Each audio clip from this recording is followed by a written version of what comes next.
20, 30대에서 탈모 환자가 더 늘어나는 추세에 있고요. 가족력과 유전적 요인을 들 수 있어요. 그렇지만 부모님께서 탈모 이력이 있어도 꼭 본인이 100% 탈모가 진행되는 것은 아니에요. 매일매일 만약에 100개 이상 정도 떨어졌다?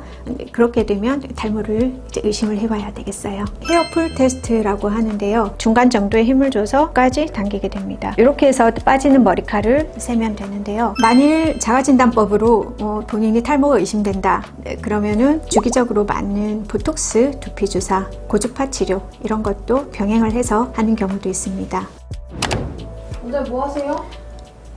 요즘 탈모 환자들이 너무 늘어서 기사 검색 중이에요. 최근 한 5년, 10년 상간에 지금 매년 몇만 명씩 느는 느낌이에요. 탈모 심각성에 대해서 좀 알려줄 수 있을까요? 네, 오늘은 젊은 사람들의 탈모에 대해서 자세히 말씀드려 보도록 할게요. 예전에는 중장년층, 30대, 40대 이상에서 탈모가 시작되었다고 하면 24년 작년 기준으로 그 전 5년간 비교했을 때 20, 30대에서 탈모 환자가 더 늘어나는 추세에 있고요. 병원에서 체감하기에는 20대 같은 경우는 남자 반, 여자 반 이렇게 되는 것 같아요. 젊은 층 탈모는 기존 중년층의 탈모와는 조금 다른 양상을 보이는 경우도 꽤 있어요. 비만성 탈모라 해서 전체적으로 머리숱이 줄어드는 이러한 탈모들도 면역 기전의 저하로 원형 탈모의 어떤 일종으로 볼 수 있고요. 여성에서 나타나는 크리스마스 트리 패턴의 어떤 탈모도 간혹 보이는 경우가 있는데 가족력과 유전적 요인을 들 수 있어요. 유전적 요인이 70% 이상 정도 된다고 하는데요. 어머니 쪽에 탈모가 있으시면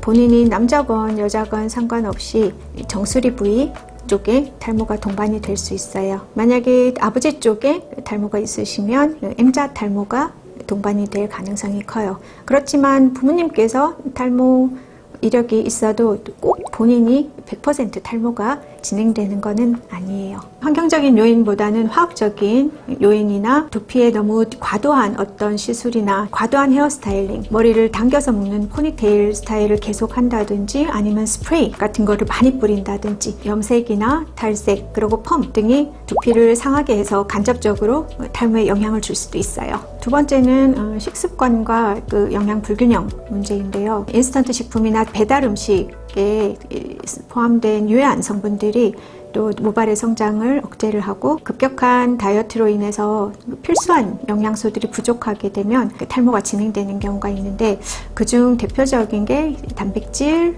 철분, 또 아연, 비타민 D 등이 있을 수 있어요. 그래서 이런 경우에는 또 영양소가 부족하다고 생각되면 영양소를 반드시 보충을 해줘야만 하겠어요. 다음으로는 자가진단법인데요. 간단한 방법 몇 가지를 예를 들어 볼게요. 첫 번째로는 하루 탈모량 세기입니다. 자고 일어났을 때 베개랑 베개 주변 이부자리 에 있는 머리카락을 모으고 그 다음에 머리를 감으러 들어갔을 때 바닥에 떨어지는 드라이를 할 때 떨어지는 머리카락을 모으고 마지막으로 빗질을 할 때 머리카락을 다 모으면 그것을 3, 4일 해서 평균 내어서 하루에 원래 떨어지는 머리카락이 정상적으로는 50에서 60개 정도 된다고 합니다. 매일매일 만약에 100개 이상 정도 떨어졌다?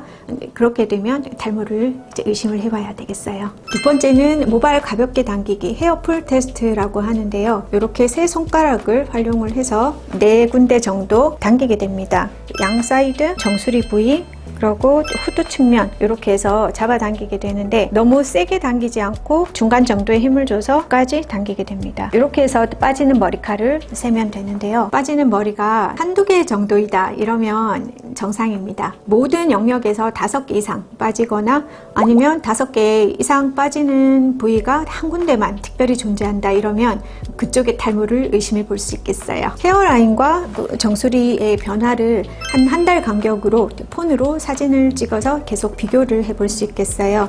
헤어라인 같은 경우는 머리띠를 착용을 하고 눈 꼬리 부위 정도에서 M자 부위까지의 거리를 측정을 하면 되고요. 사진도 찍어 놓고 거리도 측정하고 그 다음에 정수리 같은 부위는 이렇게 해서 사진을 찍는데 하얗게 보이는 부위 범위를 몇 달간 크기 면적이 넓어지는지 비교해 볼 수 있어요. 만일 자가진단법으로 본인이 탈모가 의심된다 그러면은 병원에 당연히 가셔야 되겠죠. 전문의와 상담을 하셔야 되고 이때 탈모의 정도, 그다음에 진행되는 속도 이런 것에 따라 좀 다를 수는 있는데요. 그래도 전체적인 그 연령에 따른 탈모와 그다음에 그런 치료의 흐름에 대해서 말씀드려 보겠습니다. 첫 번째는 10대 후반에서 20대 초반인데요.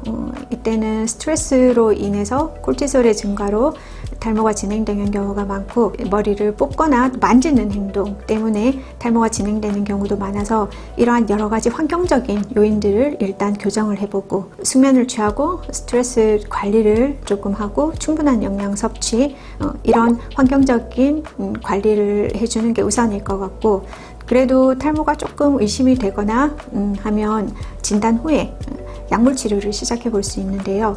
제일 처음에 먹는 약을 바로 한다기보다는 미녹시딜 같은 국소적인 도포제를 사용을 해볼 수 있겠고, 먹는 피나스테로이드 사용해 볼 수 있겠습니다. 두 번째는 20대 후반에서 30대, 여기서는 남성과 여성의 치료가 조금 달라지는데요. 일단 남성 같은 경우는 안드로겐성 탈모, M자 탈모가 본격적으로 많아지는 시기입니다. 이런 경우에는 미녹시딜과 피나스테로이드, 두테스테로이드 중에 하나를 일단 복용을 하면서 탈모 치료제 네오타이드라는 게 있어요. 그거를 기본적으로 처방을 하고, 병원에서 시행하는 MTS를 활용해서 주기적으로 맞는 보톡스 두피 주사, 고주파 치료 이런 것도 병행을 해서 하는 경우도 있습니다. 그리고 수치 조금 부족하다면 탈모 치료를 하면서 두피 문신을 고려를 할 수도 있겠어요. 20대 후반에서 30대의 여성 같은 경우는 피나스테로이드나 두타스테로이드를 사용할 수 없어서